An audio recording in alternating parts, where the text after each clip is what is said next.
is a review of the Edgenuity lesson, Solving Quadratic Equations, Zero Product Property. So what the zero product property says is that if you have two things that are being multiplied and the solution is 0, one of those things has to be 0 for it to work.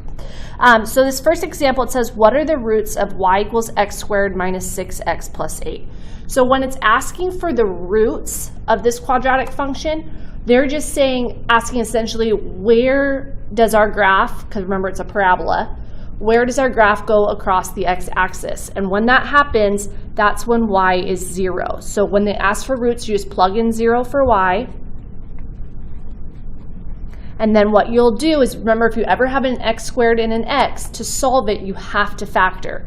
So for this one, there's no number in front of x squared, so we can just decide what two numbers multiply to make 8 and add to make -6. So if you're ever unsure, remember, you can go off on the side and 1 times 8, okay, but that doesn't add to -6.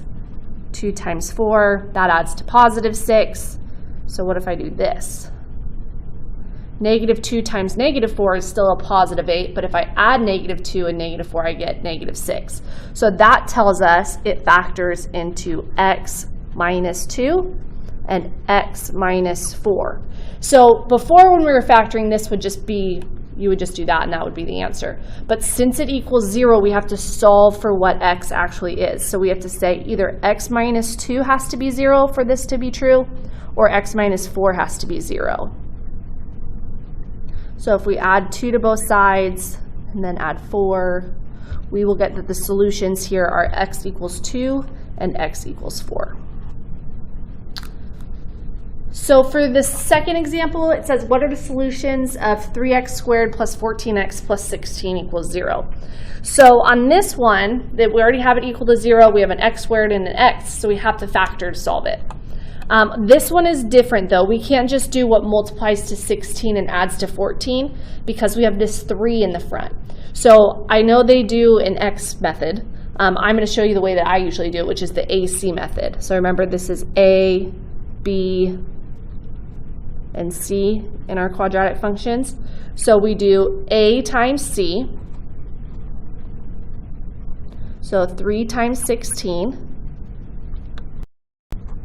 which is 48.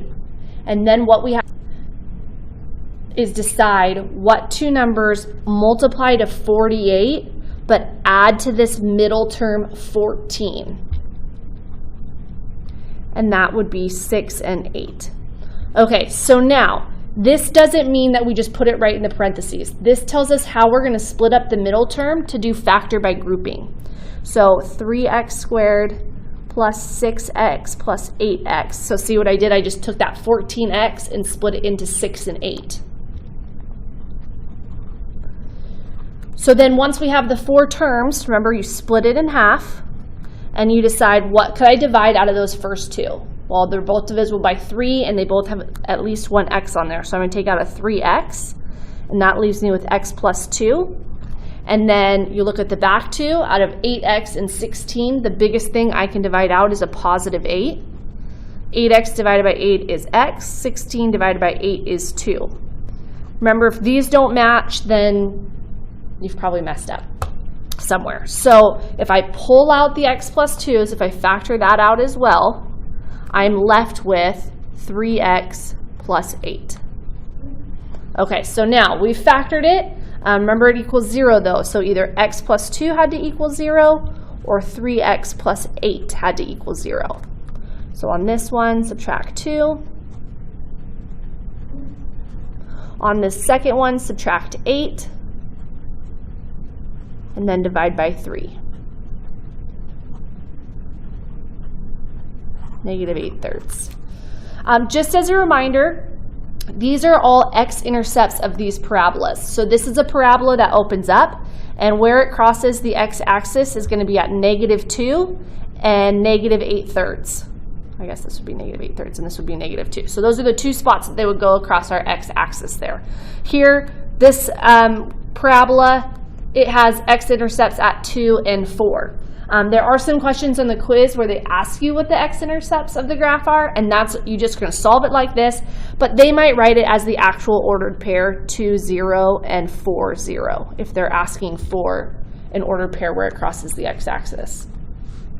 This last one, example 3, says a function has x-intercepts of -3 and -5. What is the function? So x is -3 and -5. That's where we're going across our x-axis.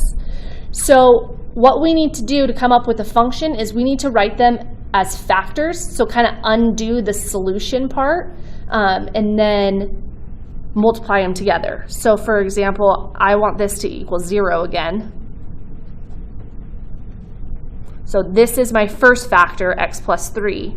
And then this one, again, we want it to equal 0 again. Move it back to a factor. So it's basically we're going in reverse. So then this is our other factor. And then what we're going to do is we're just going to multiply it out. I'm going to choose to FOIL. So first, x times x is x squared. Outsides, x times +5 is +5x. Insides, 3 times x is +3x. And last, 3 times 5 is 15. So if I combine my like terms here, that would be my function.